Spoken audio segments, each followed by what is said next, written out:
All right, welcome back to a new edition of Weather Live Now. Tracking, of course, the very latest conditions there in the Western Atlantic, and Hurricane Dorian continues to dominate headlines in the news and, of course, in the world of weather. So during this live update, we will have the very latest coming in from the National Hurricane Center, the stats on the storm. It continues to batter portions of the Bahamas, especially the Freeport area, Grand Bahama Island. That storm has pretty much completely stalled out. It's spinning right over the same areas, and although it's not quite the strength that it was 24 hours ago, this is still a very powerful force of nature that needs to be contended with. So we will get started here as we speak at this 8:45 update tonight. Let's see who we've got tracking this. We've got a pretty good crowd already, about 30 people in the door, and a lot of familiar faces on here. I've got Emily Ware, Charlotte Sometimes. Hello, John Joseph, and how about our friend Don Lazecki on here? Hello to you. Thanks for stopping by. And let's go ahead and get you guys updated with the latest on that menacing storm. And take a look at the satellite imagery here. My goodness, this storm continues to be just an incredible force of nature. And you don't, outside of its obviously damaging aspects, if you can just kind of view it from kind of a broad perspective, it's a pretty good looking cyclone. I mean, it's still very, very healthy. Look at it, and it's not moving. It's standing still, located just to the north of Grand Bahama Island. And the town of Freeport, unfortunately, just continues to get ransacked by the storm. It's on the south side, so those winds on that eye wall, 100 to even 140 miles per hour. In fact, at last check, the storm did have sustained winds of 140 miles per hour. The storm was located about 25 miles northeast of Freeport. So the town of Freeport, unfortunately, just getting I'm sure, a devastating blow from the storm. And look at the eye wall structure here. Is it just kind of sits there and it's just kind of wobbling a little bit? Yeah, that's pretty menacing. Now, what we would like to see is more and more weakening. Oftentimes and sometimes, as a hurricane of this caliber stalls out, it creates what we call upwelling. It brings up some cooler waters from the depths of the ocean. Unfortunately, the ocean, at least in this part of the Atlantic and the northern Caribbean, not that deep. So, and it also continues to entrain water coming in from the Gulf Stream. So, if anything, that could help to continue to keep the storm pretty healthy here over the days to come. Now, the expectation is that it will lift to the north, but there are hurricane warnings that have been posted on the coast of Florida, obviously the northern Bahamas. But let's go on over to the warning map here, and at last check, we did have hurricane warnings that were posted there for coastal sections of Florida. And that's a tropical storm warning for Miami.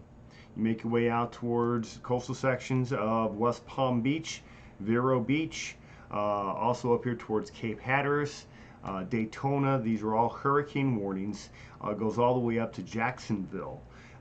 We are expecting at least the western side of the storm to bring with it some pretty nasty conditions on the Florida shore here in the days to come. So that's the reason why we do have that hurricane warning that's in effect. All right, 54 people on here live. I want to thank everybody for coming in the door. If you haven't already visited this program before, please hit the subscribe button.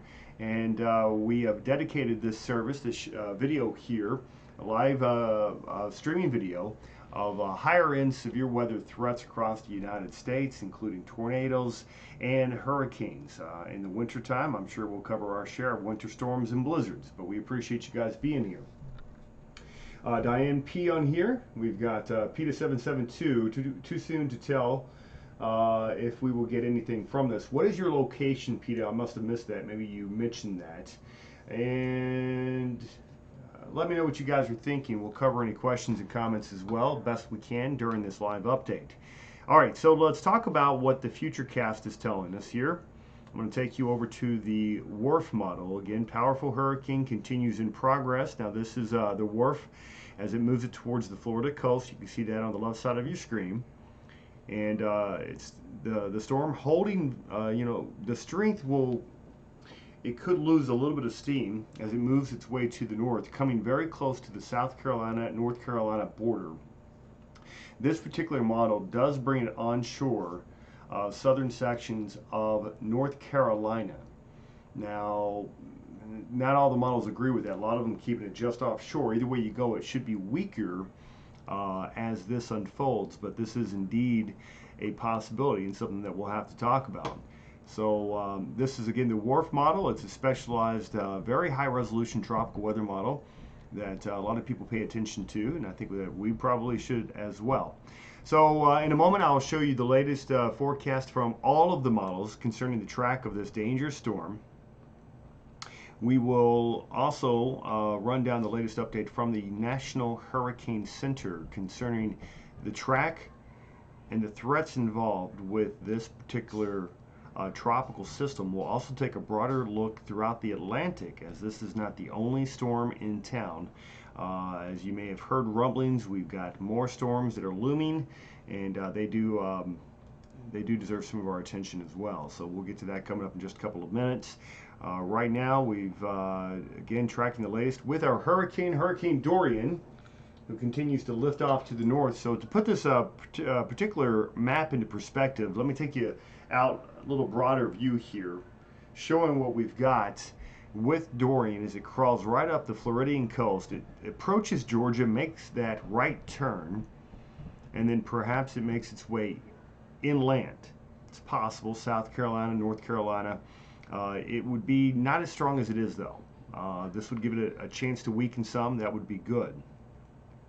But right now, fact of the matter is that we have a very powerful hurricane on our hands, and it bears watching. And we want to be careful with this thing as it does make its way from near Grand Bahama Freeport right now, getting absolutely hammered. Maybe I can come up with some live video here. Let me see if they've got anything up.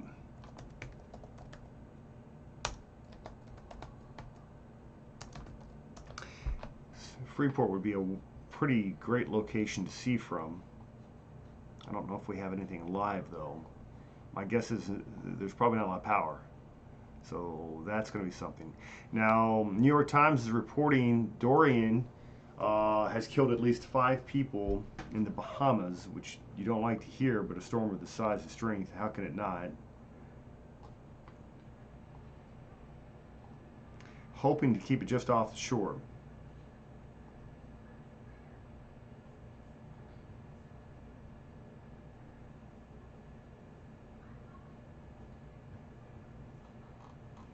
And I'm not seeing any live weather cameras. Let's go.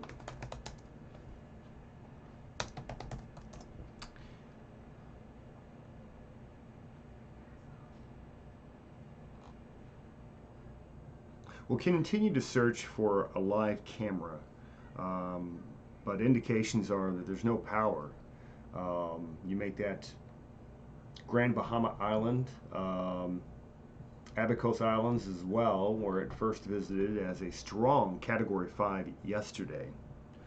So all indications are not great there.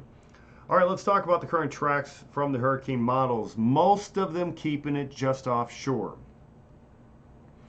So that's what we're looking for right here.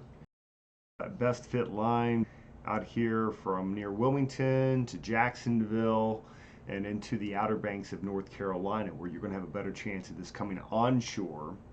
And it's still going to be a major hurricane. I think Category 3 probably at the least. Keep in mind, it's kind of traveling up along the Gulf Stream, which will continue to provide fuel for this tropical system in time. So these are look at the models that are out there. What I want to add on is the National Hurricane Center cone of uncertainty, which we've got here. Notice it just barely scrapes the eastern Floridian coast. Make your way from Cape Canaveral to about Daytona Beach, Savannah, as mentioned, to Wilmington, and it could come into eastern portions of North Carolina, southern and eastern sections of North Carolina. It's a possibility. Now, this is a look at the best track. This is the best fit line, that red line there by the Hurricane Center. And you can see it's kind of hovered right there in the middle of those of the different forecast tracks put out by the various models, all the models that are tracking this storm. We knew that this would be a long-winded event, and indeed, I don't think it's disappointed in that regard, as the storm, it was moving, 13, 14 miles per hour when it was back across portions of the Caribbean, making its way just on the east and north side of Puerto Rico before entering the northern Caribbean, and then it just began to slow down the last 24, 36 hours, and now it's put on its brakes. As we were showing you, that storm is not even moving right now. It is just absolutely stopped in its tracks, which is pretty remarkable to see. It does occasionally happen, but you don't see it very often. A storm of this size just absolutely putting the brakes on. And that's exactly what we've seen it do since it came on shore. So let me pull that satellite loop back up. Have that for you in just a moment, and then we'll talk about the latest advisories coming in from the National Hurricane Center as well.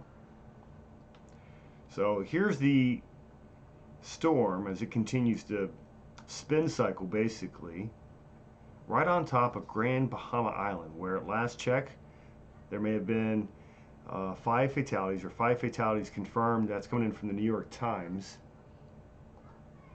Like I said, you hate to hear that, but you can't be surprised. A storm of this size and strength making its way, through that part of the Caribbean. And Freeport, I'm afraid, is just going to be absolutely devastated by this storm. Freeport located right about here. So, I mean, it's basically right on top of that town. And I mentioned to you, so yeah, the storm is located 25 miles northeast of Freeport in Grand Bahama Island. So that's right here.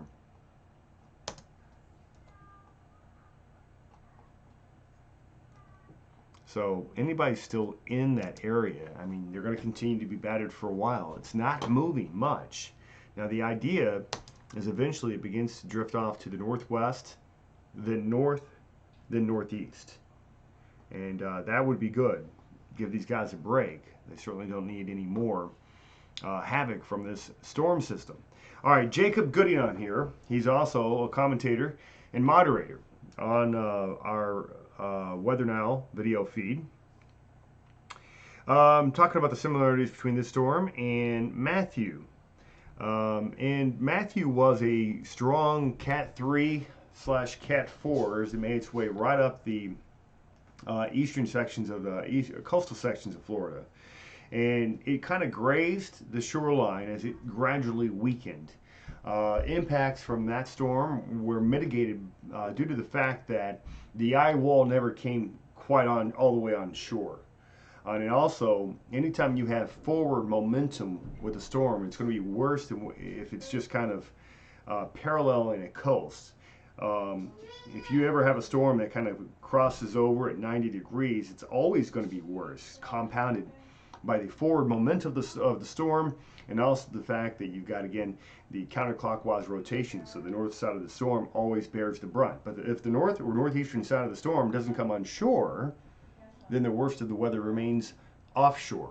And that's what we're hoping will be the case with this particular storm system. But only time will tell if that indeed will be the case. We'll see. Only time will tell. And let's take you on over, taking a look at some of the other factors that are playing into the equation here when it comes to what we're looking at with this particular storm. This is the College of DuPage scan showing you, again, the IR infrared, not quite as high a resolution. Let's take a look at a broader perspective. The continental United States. There's our storm, the buzzsaw, just located off to the east of the Florida Peninsula. Now, there are four tropical entities of interest, and some of these will likely be named in the days to come. So we want to mention that off of, and I'll show you the location coming up, but there are three other areas of interest, including one that is currently developing across the western Gulf of Mexico. I'll show you that before we get back on to Dorian. So Dorian, located on the right hand side of your screen here. This other entity, we'll call it, could very well be our next tropical storm, and that's located over western sections of the Gulf of Mexico. It is drifting west and south, will likely miss the U.S. mainland, could make landfall as a named tropical storm across portions of Mexico. So this is two of four systems that we're currently watching across the Atlantic basin right now for tropical development. We've been mentioning the jet stream winds the last couple of days. We'll mention it again during this show. Part of the reason why it's so difficult to predict where the storm is going, well, so what you're looking at here, these are winds associated with Dorian. You can see them located right there across the northern Bahamas, spinning like a top. But the winds to the north of it are much weaker. And it's because these winds are as weak as they are, well, it's having a difficult time deciding on where it's going to go. Eventually, we think it is going to lift northward, but it's going to take a little bit of time before it does so. So this is part of the reason why it's been so difficult by the Hurricane Center to forecast the track of this storm, is because very simply, the atmosphere that it is in, it's just kind of one that's it's not moving. There's not a lot of progressiveness in that wind field, and without something to pick it up and just sit there and meander, kind of like a ship lost out at sea. And as long as we can keep it out at sea, I guess that'll be fine. But as we have seen with this storm and other storms like it, surprises do happen, and so that's why there is a cone of uncertainty. Let me put back up or I'll put up for the first time the official forecast from the National Hurricane Center. And we've got that located for you here. Keeping it as a major hurricane, but just off the Floridian Peninsula. And although the hurricane warnings have been issued from, West Palm Beach to Jacksonville, these are going to be on the west side, and despite the fact that this is going to be a major hurricane, because you're on the west side, the movement's north, and you get that counterclockwise rotation, so that actually will help to offset that north wind on the west side of the storm. So it will mitigate the amount of wind damage or storm surge. It doesn't mean that you're not going to have some storm surge. It doesn't mean you're not going to have some wind damage. It just means that it won't be as bad as it would be if it were to be on the other side of the storm. So that much is good. All right, going over the public advisory as of 8 p.m., the hurricane was located about 25 miles to the northeast of Freeport in Grand Bahama Island, also located about 105 miles to the east of West Palm Beach, Florida. So the storm a little ways away, and fortunately for our friends out there in Florida, it is going to remain, it looks like, at least for the time being, just offshore. Something to behold, though, that storm spinning like a top and staying in place. Take a look at that. And I feel so bad for our friends there in the northern Bahamas, particularly Freeport, Grand Bahama Island, getting absolutely hammered. Max sustained winds, 140 miles per hour, movement stationary, you can see that. Minimum central pressure at 942 millibar. We've got storm surge warnings, we've got hurricane warnings, the hurricane warnings for Grand Bahama and Abacos Islands, Jupiter Inlet to Point Verde Beach. Again, that's from close to West Palm Beach to Jacksonville. And its movement is to the north. All right, let me go over some of the discussion with you. They're talking about a slow west to northwest motion is expected to resume overnight and continue into early Tuesday. A turn towards the northwest is expected late Tuesday, with a northeastward motion forecast to begin Wednesday night.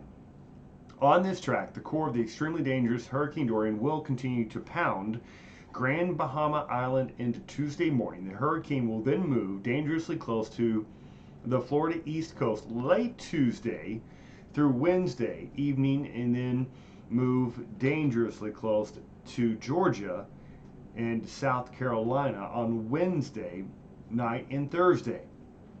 As mentioned, maximum sustained winds are near 140 miles per hour with higher gust intensity estimated based on local data from the national NOAA and also the Air Force Hurricane Hunters. So Dorian is a Category 4 hurricane on the Saffir-Simpson scale. Although gradual weakening is forecast, Dorian is expected to remain a powerful hurricane during the next couple of days. Hurricane force winds extend outward up to 45 miles, I should say, from the center, with tropical storm force winds, get this, 150 miles away from the center. My goodness. Sustained winds of about 60 miles per hour with a gust of 68 was recently reported at NOAA's Coastal Marine Observing Site, which is the settlement point on the west end of Grand Bahama Island.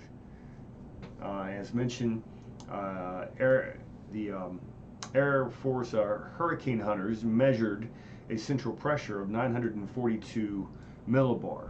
Big storm, and this is where one of the models says it's going.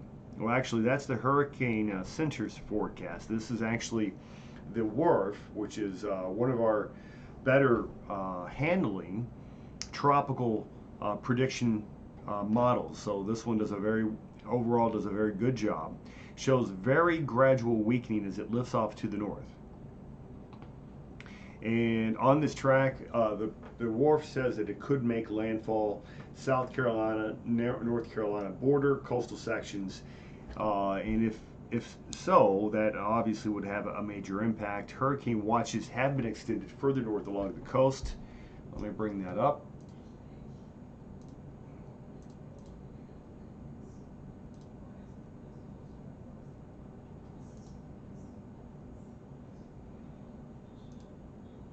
So yeah, that is a hurricane watch that's in effect Georgia and South Carolina coast to around Myrtle Beach.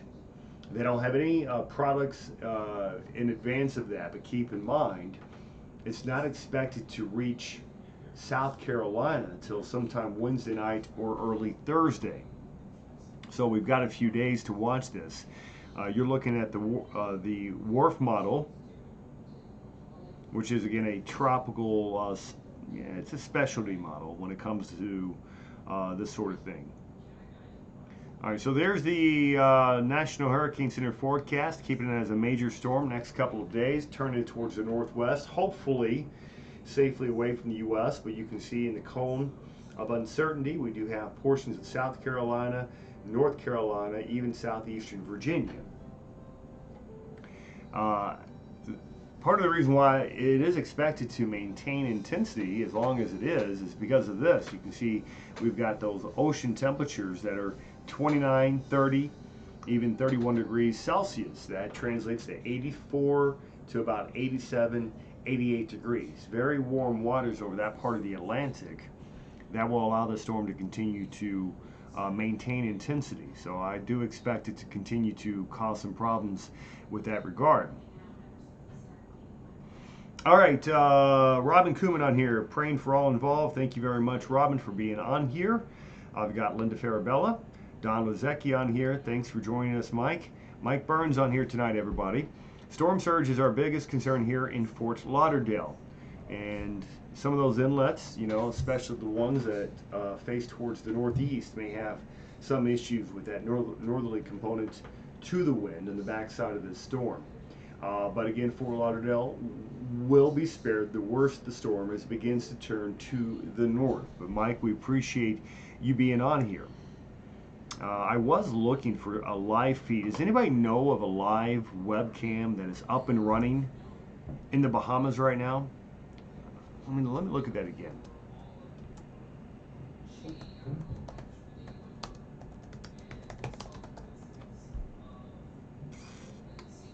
Really trying to get you guys some live images, which would be great. But unfortunately, I'm just coming up short. And I'm wondering if everybody's without power. Is that why? We have nothing at all?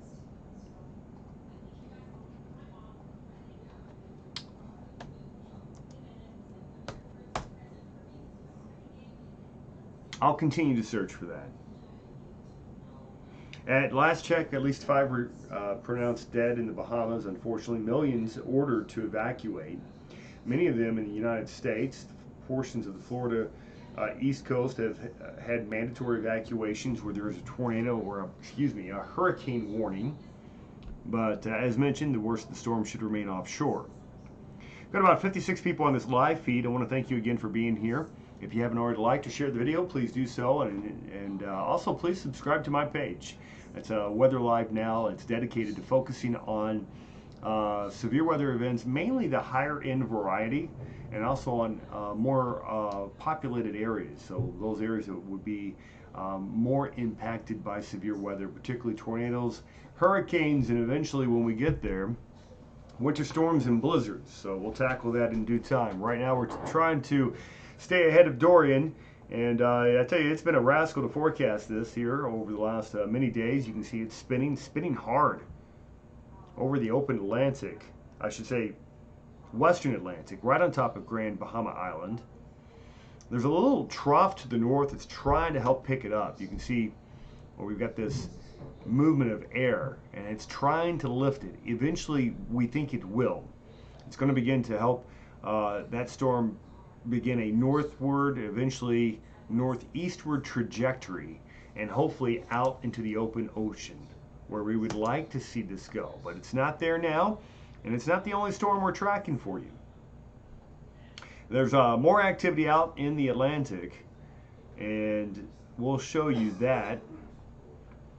Going back over to the storm, make that the National Hurricane Center, and they're watching a number of entities, and there's a reason I'm calling them entities, because they haven't captured names yet, haven't been given names, but they might. So we'll start with Dorian, Category 4 storm, and then we'll go over to the Western Atlantic, where they are expecting tropical cyclone formation in the next 48 hours. They're giving it about a 60% chance. If this storm forms, it's going to move to the west and southwest, which means it could impact Mexico. We've got a few days. Again, we'll watch it with moderate interest. Also, to the south of Bermuda, there's a 30% chance for tropical cyclone development. Again, something we'll watch. We'll see how that pans out.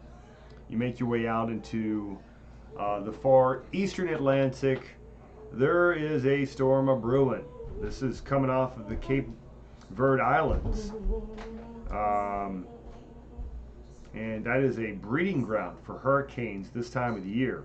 Tropical storms, hurricanes often begin as little waves of low pressure that come off of the Canadian or African continent, and then they move over into the eastern Atlantic, where they encounter warm waters, they pick up momentum, they move across the Atlantic where the waters only get warmer, and then you have that opportunity again for some bad news in the future. So that's something we'll be tracking in the days ahead. That possibility, some really nasty weather. All right, so this is a look at sea surface temperatures throughout the Atlantic, where we've got a broad area of 28 to 30 degree, even 31 degree Celsius temperatures. So that translates to 84 to about 88 degrees, all types of warmth for any storm that is moving to the west to encounter. And so, you know, we're reaching peak hurricane season here over the next couple of weeks, the month of September, climatologically the most active of all months when it comes to tropical storms, and it looks like this is going to be a doozy. We are set up, it looks like, for a very active September. We are starting off September with a Cat 5. It was a Cat 5 yesterday. That is Hurricane Dorian. But happy to say that storm has weakened a bit from its peak yesterday, last night, when it was coming in at 185-mile-per-hour winds. Pretty unbelievable storm, if you think about it. It's not every day that you see something like that, but we had that yesterday at this time. 185-mile-per-hour winds. There's a look at it. Again, Dorian continues to spin and spin hard just off of the Floridian Peninsula. Northern Bahamas getting battered as they have been. It's unfortunate that they have to get the brunt of this storm. All right, we've got new subscribers coming in. Thank you for that. See if I can catch a few names here. I've got tooling around. That's the new subscriber. My husband is a truck driver. We're currently in Ohio, but getting ready to leave out of here to deliver a load to North Carolina. We're trying to keep up with this forecast. Scary stuff, and it's a scary, strong storm. And best to your husband as he makes his deliveries, and feel free to check back with further updates here in the days ahead. Okay, we do have a number of newcomers. We appreciate you guys. If you haven't already subscribed to the video, please do so, to the channel. This is Weather Live Now. I'm meteorologist Jeremy Kappell, and we dedicate our time to focusing on real-time severe weather tracking, higher-end events, tornadoes, and hurricanes, obviously, of concern this time of the year. So we've been tracking Dorian for the last several days, and we're happy to say, if you go back a few days ago, and it looked like Florida was going to take a direct hit. And there was a few people that were a little disappointed that the models changed their minds, and sure enough, Dorian stalled out. That's a good thing. It's not a bad thing. Don't be upset that there weren't more people that were in the line of fire when it came to this very, very strong storm. Jacob Gooding on here. Thanks again for helping to moderate, my friend. What are the cloud tops at in the eye wall? I tell you what, now, I haven't done a lot of radar analysis yet, but I think I will. Let's see if we can't bring on some radar imagery for you, and we'll see how quickly we can get that up.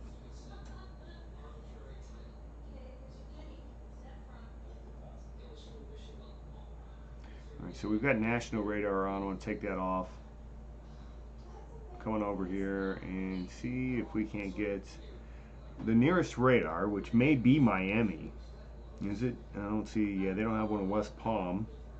So we'll take a scan out of Miami or Melbourne. Let's go Melbourne.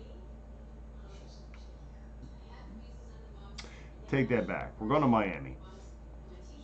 And that'll take a moment for it to load in. So give it, there we go. Radar information coming in from Miami. I'm going to take off the satellite. So this is what you can clearly see the eye. Again, that's the National Weather Service weather radar out of Miami. It's just south of Miami, actually. And somebody was asking what the cloud tops were. And now I'm curious, because I bet you they're way up there. So let me pull that up. What is a cloud top? Echo tops coming in at, let's see if I can't query this.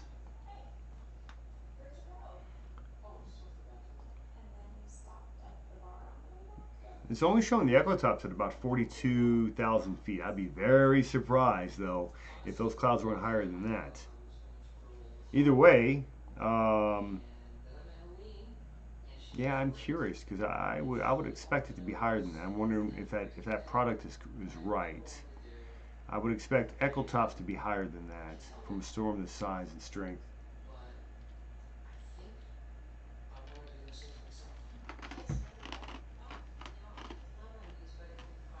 And the last scan says Isaac. It looks like the hurricane is dipping south. Let's see if there's any truth to that.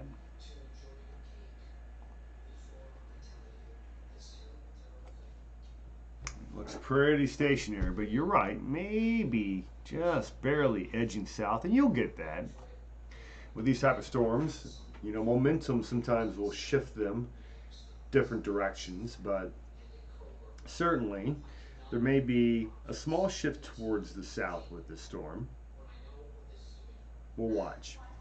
Anyway, we've got plenty of time in the days ahead. Just know that powerful hurricane continues to diminish just off of the U.S. Southeast, the Bahamas. They're going to need some help. They are going to need some help once this is all said and done. So put them in your prayers, and if you've got the financial means to help them out, I'm sure the American Red Cross will be there to help out, among other charitable organizations. I'm sure first responders, maybe Team Rubicon, already on the way down there. I would also be surprised if they're not.